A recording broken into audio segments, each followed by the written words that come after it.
नमस्कार. संघर्ष वृत्तवाहिनीमध्ये आपलं स्वागत. घेऊया ठाणे आणि आसपासच्या परिसरामधील घडणाऱ्या महत्त्वाच्या घडामोडींचा आढावा. ठाणे जिल्ह्यात मतदार याद्यांच्या विशेष सखोल पुनरीक्षण प्रक्रियेला वेग आला असून सध्याच्या मतदार यादीतील प्रत्येक मतदाराने 17 ऑगस्ट 2026 पर्यंत गणना अर्ज भरून संबंधित मतदान केंद्रस्तरीय अधिकारी यांच्याकडे जमा करावा, असं आवाहन जिल्हाधिकारी तथा जिल्हा निवडणूक अधिकारी डॉक्टर श्रीकृष्ण पांचाळ यांनी केलं आहे. जिल्हाधिकारी कार्यालयात आयोजित पत्रकार परिषदेमध्ये त्यांनी प्रक्रियेची सविस्तर माहिती दिली. भारत निवडणूक आयोगाच्या सुधारित वेळापत्रकानुसार भरलेले आणि स्वाक्षरी केलेले गणना अर्ज 17 ऑगस्ट पर्यंत स्वीकारले जाणार असून या अर्जाच्या आधारे 24 ऑगस्ट रोजी प्रारूप मतदार यादी प्रसिद्ध केली जाणार आहे. त्यानंतर 24 ऑगस्ट ते 23 सप्टेंबर या कालावधीत दावे व हरकती स्वीकारल्या जातील. नवीन मतदार नोंदणीसाठी नमुना 6, नाव वगळण्यासाठी नमुना 7 आणि मतदार यादीतील तपशील दुरुस्तीसाठी नमुना 8 उपलब्ध राहणार आहे. एका व्यक्तीचं नाव एकापेक्षा अधिक मतदारसंघामध्ये नोंदवता येत नसल्याने ज्या मतदारांची नावे 2 किंवा अधिक ठिकाणी आहेत त्यांनी सध्याच्या वास्तव्याच्या ठिकाणचाच गणना अर्ज भरावा, असं प्रशासनाने स्पष्ट केलंय. चुकीची माहिती किंवा खोटे घोषणापत्र सादर केल्यास लोकप्रतिनिधित्व अधिनियम 1950च्या कलम 31 अंतर्गत कारवाई होऊ शकते, असा इशाराही देण्यात आलाय. यावेळी उपजिल्हा निवडणूक अधिकारी वैशाली माने, जिल्हा उपनिबंधक किशोर मांडे आणि तहसीलदार प्रदीप कुडाळ उपस्थित होते. पत्रकार परिषदेमध्ये पुण्यश्लोक अहिल्यादेवी होळकर शेतकरी कर्जमुक्ती योजनेच्या अंमलबजावणीचाही आढावा घेण्यात आला. अंतिम मतदार यादी 27 ऑक्टोबर 2026 रोजी प्रसिद्ध होणार आहे. आज SIR संदर्भात पत्रकार परिषदेमध्ये माहिती दिली. आपल्याकडे 74,50,000 इतके साधारणतः मतदार ठाणे जिल्ह्यामध्ये आहेत. त्यापैकी 39 लक्षच्या वरती आपलं डिजिटायझेशन झालेलं आहे आणि पुढील जे आहे मतदारांपर्यंत पोहोचून फॉर्म्स त्यांचं एन्युमरेशन फॉर्म घेणे आणि डिजिटायझेशन करणे ही प्रक्रिया आपली सुरू आहे. ठाणे जिल्ह्यामध्ये आपण जी डुप्लिकेट यादीमध्ये जी सॉफ्टवेअरनी आयडेंटिफाय केलेली आहेत तर त्यामध्ये आपण एका ठिकाणी नाव ठेवण्यासाठी मतदारांना सांगतोय. फोटो सिमिलर एंट्रीज आणि डाटा सिमिलर एंट्रीज त्यामध्ये काम सुरू आहे आणि त्याच पद्धतीनं जी ड्राफ्ट रोल आपली यादी आहे तर त्या अगोदर 17 तारखेपर्यंत मुदत आहे. त्यामध्ये आपण जास्तीत जास्त मतदारांपर्यंत जाऊन आवाहन करतोय की मतदारांनी समोर येऊन त्यांचं एन्युमरेशन फॉर्म BLN कडे द्यावं, जेणेकरून याच्यामध्ये एन्युमरेशन फॉर्म भरून त्यांचं नाव जे आहे ते ड्राफ्ट रोलमध्ये आपल्याला घेता येईल. 10 दिवसामध्ये आपण सर्व महापालिकेमार्फत प्रत्येक वॉर्डामध्ये प्रत्येक एरियामध्ये आपण जातोय. BLOंना सहकार्यासाठी राजकीय पक्षांचे BLAs, राजकीय पक्षांनी नेमलेले जे बूथ लेवल एजंट असतात ते देखील आपण उपलब्ध करून द्या म्हणून पक्षांना विनंती केली आहे. तिथे ते मिळत आहेत आणि एक अतिरिक्त कर्मचारी प्रत्येक BLOला आपण दिलेला आहे. ज्या ठिकाणी हे डिजिटायझेशनचं प्रमाण 60% पेक्षा खाली आहे, 50% पेक्षा खाली आहे, कारण काही BLOंचं काम त्या मतदार यादी भागामध्ये मतदार मिळाले जिथं आपल्याला ती अडचण येते तिथे आपण हा एक्स्ट्रा मॅनपॉवर लावून तिथे फॉर्म कलेक्शन करतोय. नाही, BLA एक राजकीय पक्ष एका बूथसाठी एक BLA नेमू शकतात. आपल्याकडे 6,894 इतके आपल्याकडे मतदान केंद्र आहेत. प्रत्येक पक्षाला समान संधी असते, त्यामध्ये कोणत्याही पक्षाला कमी जास्तपणा केला जात नाही. 6,894 BLAs जे आहेत तर ते प्रत्येक राजकीय पक्ष नेमू शकतो आणि आपल्याकडे मॅक्झिमम पक्षांनी नेमलेले आहेत. राज्यामध्ये जर BLA अपॉइंटमेंटमध्ये बघितलं आपण 6 महिन्यापासून मागचे हे आवाहन करतोय आणि त्याला चांगला प्रतिसाद राजकीय पक्षांनी ठाण्यामध्ये दिलेला आहे. 17,000च्या वरती आपल्याकडे BLA विविध पक्षांनी नेमलेले आहे आणि ते त्या पद्धतीनं फील्डवरती काम करतात. नाही, हे काम जे आहे ते 6,894 BLOs करत आहेत. यामध्ये कोणीही जिल्हाधिकारी किंवा मतदार नोंदणी अधिकारी जे डेप्युटी कलेक्टर असतात तर ते ठरवून काम करू शकत नाहीत. यामध्ये 6,894 लोकांचे त्यांचे लॉग इन आहेत आणि त्याच्या अनुषंगानं ते जे निर्णय घेतील, एखादा फॉर्म जर मतदारांनी आणून दिला BLOकडे तर तो घेणे हा BLOवर बंधनकारक आहे. त्या पद्धतीनं ते फॉर्म जे आहे तो मतदार तिथे असेल तर त्या पद्धतीनं तो घेणं BLO घेत आहेत आणि त्यानुसार काम चालू आहे. कुठेही यामध्ये ठरवून कोणतंही काम करता येत नाही. यामध्ये डिसेंट्रलाइज पद्धतीनं BLOs हे प्रत्येक त्या मतदार यादीसाठी ते जबाबदार असतात. तो बूथ लेवल ऑफिसर त्या पद्धतीनं काम करतात. त्यामुळे कोणतंही नाव ॲड करण्यासाठी किंवा डिलीट करण्यासाठी असा कोणताही ठरवून प्रक्रिया याच्यामध्ये केली जाऊ शकत. आपला ड्राफ्ट रोलमध्ये जे नाव इन्क्लूड करायचं आहे त्यासाठी जो BLO हाऊस टू हाऊस जात आहेत त्यामध्ये BLOंना एक आपण असिस्टंट दिलेला आहे. राजकीय पक्ष देखील बऱ्याच पद्धतीने याच्यामध्ये सक्रिय आहेत. तर 17 तारखेच्या अगोदर आपला फॉर्म जो आहे तो आपण BLOंकडे द्यावा. इन्युमरेशन फॉर्म भरून द्यावा. कोणतीही अडचण असेल तर BLO आपली शंकाचं निरासन करतील. इलेक्शन कमिशनच्या वेबसाईटवरती बुक कॉल म्हणून देखील फॅसिलिटी उपलब्ध आहे.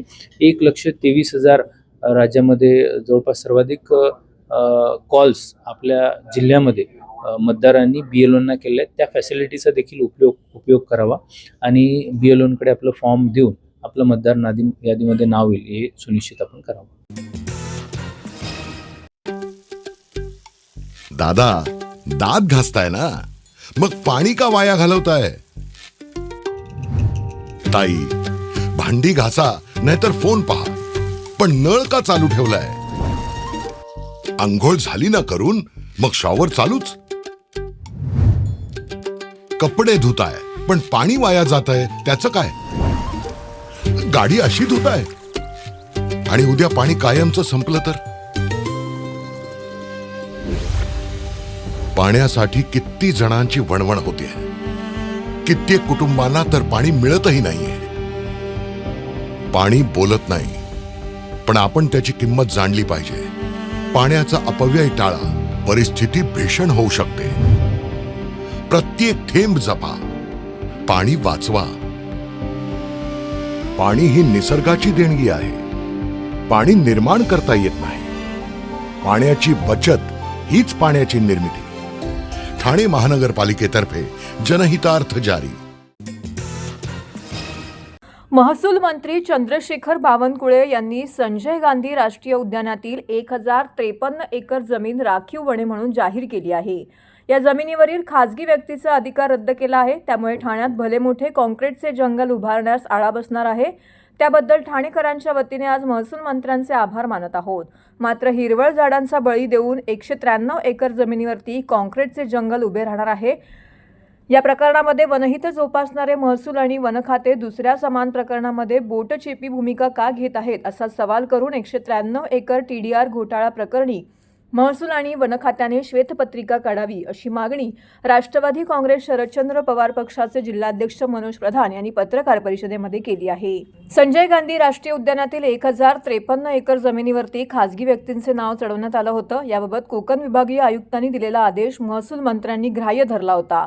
मात्र पुनर्विलोकन करताना अनियमितता आढळून आल्याने तसेच वृत्तपत्रीय बातम्या, जनतेचा दबाव, आम्ही केलेला विरोध यामुळे महसूल खात्याने ठाणे महानगरपालिका निवडणूक काळात स्थगन आदेश देऊन आता या जमिनीच्या 7/12वरती महाराष्ट्र शासन राखीव वने असं नाव चढवलं आहे. 1,053 त्याचबरोबर 193 एकर जमीन प्रकरणात तंतोतंत साम्य आहे. या दोन्ही ठिकाणी समान विकासकांचा समावेश आहे. या विकासकांनी 50 वर्ष महाराष्ट्र महसूल न्यायाधिकरणात प्रलंबित असलेली प्रकरणं मॅनेज करून स्वतःच्या बाजूने निकाल लावून घेण्याचे तजवीज केले होते. MRTचा हा निकाल महसूल मंत्र्यांनी मान्य केला होता. त्यानंतर 193 एकर प्रकरण उच्च न्यायालयामध्ये गेल्यानंतर उच्च न्यायालयामध्ये महाराष्ट्र शासनाच्या वन खात्याने प्रभावी बाजू न मांडल्याने ही जमीन वन खात्याच्या ताब्यातून खासगी विकासकांच्या ताब्यात गेली आहे. या विरोधात आम्ही सर्वोच्च न्यायालयामध्ये याचिका दाखल केली आहे असं मनोज प्रधान यांनी सांगितलंय. दरम्यान 193 एकर जमीन घोटाळ्यामध्ये वन खात्याने अपेक्षित विरोधाची भूमिका घेतली नव्हती. तसेच उच्च न्यायालयामध्ये दिशाभूल करणारी माहिती सादर केल्याने 193 एकरच्या भूखंडावरती वन खात्याला पाणी सोडावे लागले होते.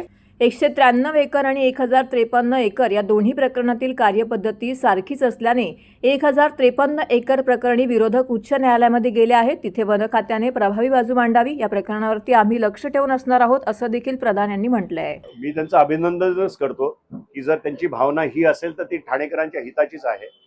पण मग त्यांनी त्याच्यावर काय केलं? माझं तर असं स्पष्ट मत आहे की एक व्हाईट पेपर ह्या 193 एकरवर रेव्हेन्यू आणि फॉरेस्टने काढावा म्हणजे ठाण्यातल्या नागरिकांना कळेल. दुसरं माझा स्पष्ट एक हे आहे की त्याच्यावर पार्कचं रिझर्वेशन होतं, पण आयुक्तांनी पत्र असं लिहिलं की त्याच्यावर बायोडायव्हर्सिटी पार्क करू.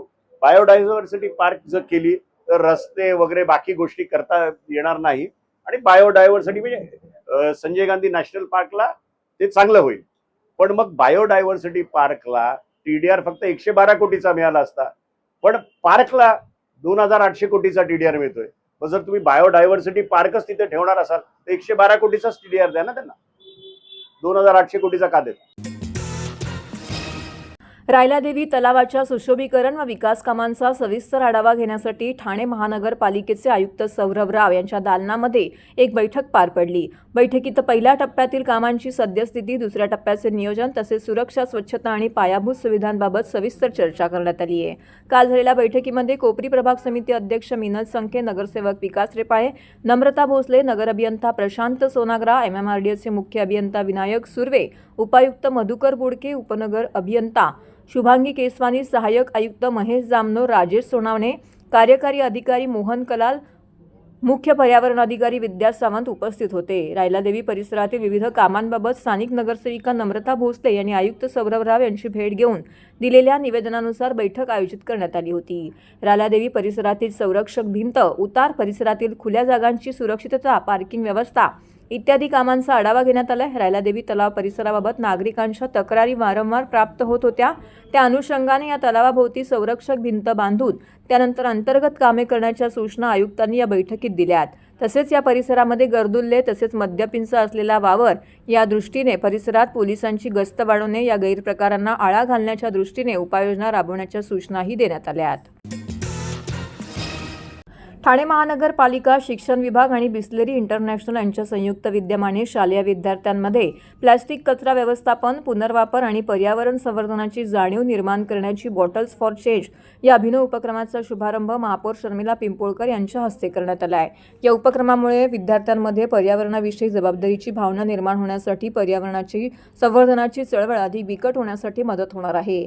विद्यार्थ्यांमध्ये कचरा वर्गीकरणाची सवय, प्लास्टिक संकलन आणि पुनर्प्रक्रियेबाबत जागरूकता निर्माण करण्याच्या दृष्टीने हा उपक्रम महत्त्वाचा ठरणार असल्याचं महापौरांनी नमूद केलं आहे. ठाणे महानगरपालिकेच्या कैलासवासी नरेंद्र बल्लाळ सभागृहामध्ये या कार्यक्रमाचं आयोजन करण्यात आलं होतं. या कार्यक्रमात सभागृह नेते हनुमंत जगदाळे, अतिरिक्त आयुक्त प्रशांत रोडे, उपायुक्त डॉक्टर मिताली संचेती, शिक्षण अधिकारी शेषराव भडे, गट अधिकारी संगीता बामणे, बिस्लेरी इंटरनॅशनलचे मुख्य कार्यकारी अधिकारी डॉक्टर अंजोली जॉर्ज, बिस्लेरीचे प्रतिनिधी राहुल पाटील यांच्यासह ठाणे महानगरपालिकेच्या शाळांचे मुख्याध्यापक, शिक्षक, विद्यार्थी मोठ्या संख्येने उपस्थित होते. प्लास्टिकच्या बाटल्या, चॉकलेट, वेफर्सची कव्हर्स, प्लास्टिक पिशव्या, मोबाईल कव्हर्स, शॅम्पूच्या बाटल्या, प्लास्टिक खेळणी इत्यादी विविध प्रकारचा प्लास्टिकचा कचरा वेगळा करून पुनर्प्रक्रियेसाठी देण्याची सवय विद्यार्थ्यांना लागणं ही काळाची गरज असल्याचं त्यांनी नमूद केलं आहे. प्रत्येक नागरिकाने आपल्या घराबरोबरच परिसर स्वच्छ ठेवण्याची जबाबदारी स्वीकारल्यास ठाणे शहर अधिक स्वच्छ आणि सुंदर बनेल असा विश्वासही महापौर शर्मिला पिंपोळकर यांनी व्यक्त केला आहे. अतिरिक्त आयुक्त प्रशांत रोडे यांनी सांगितले की शहरात दररोज मोठ्या प्रमाणावरती कचरा निर्माण होतो. महानगरपालिकेची जबाबदारी केवळ कचरा संकलन व प्रक्रिया करण्यापुरती मर्यादित नसून कचरा निर्माण होणारच नाही किंवा तो कमीत कमी निर्माण होईल यासाठी समाजात जनजागृती होणं आवश्यक आहे. प्लास्टिकचं विघटन होण्यासाठी अनेक वर्षे लागतात, त्यामुळे जलप्रदूषण आणि भूमी प्रदूषणाची समस्या अधिक गंभीर बनत आहे. पर्यावरण संरक्षणाची सुरुवात विद्यार्थ्यांपासूनच व्हावी या उद्देशाने शाळांमध्ये हा उपक्रम राबवण्यात येत असल्याचं अतिरिक्त आयुक्त प्रशांत रोडे यांनी नमूद केलं आहे. खरं तर ठाणे महानगरपालिका आणि बिस्लेरी इंटरनॅशनल यांच्या संयुक्त विद्यमाने खरं तर सुरू झालेला बॉटल्स फॉर चेंज हा उपक्रम खरं तर ठाणे महानगरपालिकेने राबवण्यात आला आहे. याच्यामध्ये ठाणे महानगरपालिकेच्या सर्व शाळा इन्व्हॉल्व आहेत. उपक्रम या पद्धतीचा आहे की ज्या पद्धतीने प्लास्टिकचा वापर आपण सर्वजण जास्त प्रमाणात करतो आहे, तर प्रत्येक विद्यार्थ्याने आपल्या घरात असलेले प्लास्टिक दर आठवड्याला शाळांमध्ये आपल्या टीचर्सकडे जमा करावं आणि त्या प्रत्येक एक मला वाटतं प्लास्टिकला म्हणजे वर्गीकरण आहे प्रत्येक प्लास्टिकमध्ये आणि ज्या पद्धतीचं प्लास्टिक असेल तर त्याला 1 पासून 5 पर्यंत असे गुण आहेत आणि जो विद्यार्थी सर्वात जास्त गुण मिळवेल आणि जो वर्ग सर्वात जास्त गुण मिळवेल त्याला एक विशिष्ट प्रकारचं बक्षीस ठाणे महानगरपालिकेच्या माध्यमातून दिलं जाणार आहे. विद्यार्थी हे उद्याचे खरं तर नागरिक आहेतच, पण त्याचप्रमाणे स्वच्छता आणि शाश्वत ही नेहमीच आपण जपली गेली पाहिजे. त्याचप्रमाणे मला वाटतं महाराष्ट्राचे लाडके उपमुख्यमंत्री एकनाथजी शिंदे साहेब यांनी 2023 मध्ये मुख्यमंत्री असताना स्वच्छता अभियान हा कार्यक्रम सर्व महाराष्ट्रभर राबवला होता आणि तो ठाणे शहरामध्येही त्याच जोमाने मला वाटतं चालू आहे आणि त्याच धर्तीवर हा छोटासा उपक्रम ठाणे महानगरपालिकेच्या प्रत्येक शाळांमध्ये आपण राबवत आहोत आणि एक विद्यार्थ्याला मला वाटतं आजचा विद्यार्थी उद्याचा एक भक्कम नागरिक आणि स्वच्छ शहर कसं ठेवू शकेल याची ही सुरुवात मला वाटतं ठाणे महानगरपालिकेतून आपण चालू केली आहे. आज हा उपक्रम मला वाटतं ठाणे महानगरपालिकेच्या शाळांमधून आपण सुरू केला आहे, पण शिक्षण अधिकारी आणि संचिती मॅडम यांच्याबरोबर आपण याबद्दल चर्चा केली. लवकर ठाणे शहरातील प्रत्येक शाळांमध्येच नाही तर प्रत्येक सोसायट्यांपर्यंत पण हा कार्यक्रम आपण पोहोचवण्याचा प्रयत्नात राहू. We believe that lasting change happens when children get involved. So we believe that educating children about how to handle a very valuable resource like plastic, whether it is for use, how do you responsibly use the plastic, post use, how do you dispose it in a segregated manner, and how do you prevent that from going into landfill, and how it can be converted into valuable materials. This jacket is made out of 40 bottles of used Bisleri. That is the power of recycling and repurposing that's available in a country like India. Nothing should be wasted. It should be recycled and we should keep our premises clean. That is our simple message to the children. Learn young and you will educate your parents and the society and become a generation that is far more responsible. Send it to recycling centers directly where it will be sorted by material, because normally we call everything as plastic. That is equal to calling everything as metal, because there is lead and there is gold of different value. Similarly, in plastic there are polyethylene to PET, polyethylene terephthalate, which is the highest end plastic, which is the bottles you get water in. This water bottle, this will go back to the recycling center. It will be broken down into chips and then it will be converted into polyester fiber, and the polyester fiber is what this makes up of. So the advantage in this, while making normally a jeans for example which you wear, it takes about anything between 1500 to 4000 liters of water for the coloring. But in this they don't use any coloring, which is why we are partnered with this party. At the polymer level they put the color so that the color is stable, and when the fibers come out they are already colored. So that again is a environment friendly activity rather than making a fiber in white and then coloring it and then washing it to remove the sediments. Namaste. Bottles for change हा ठाणे महानगरपालिका शिक्षण विभाग आणि बिस्लरी यांच्या संयुक्त विद्यमानाने आपण प्रत्येक शाळांमध्ये राबवतोय महानगरपालिकेच्या.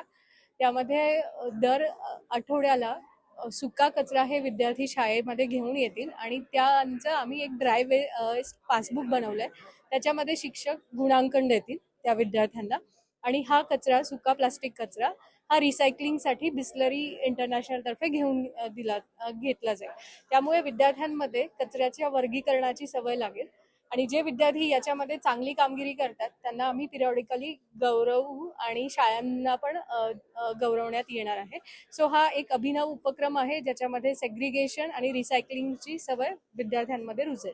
हो, सुरुवातीच्या टप्प्यामध्ये आम्ही सगळ्या महानगरपालिकेच्या शाळा घेतल्या आहेत आणि पुढील टप्प्यामध्ये आमचा मानस आहे की प्रायव्हेट शाळांमध्ये पण हा आम्ही उपक्रम पोहोचवू. तर हे होतं संघर्ष वृत्तवाहिनीचं आजचं बातमीपत्र. उद्या पुन्हा भेटू याच वेळी याच ठिकाणी ताज्या घडामोडींसह. तोपर्यंत नमस्कार.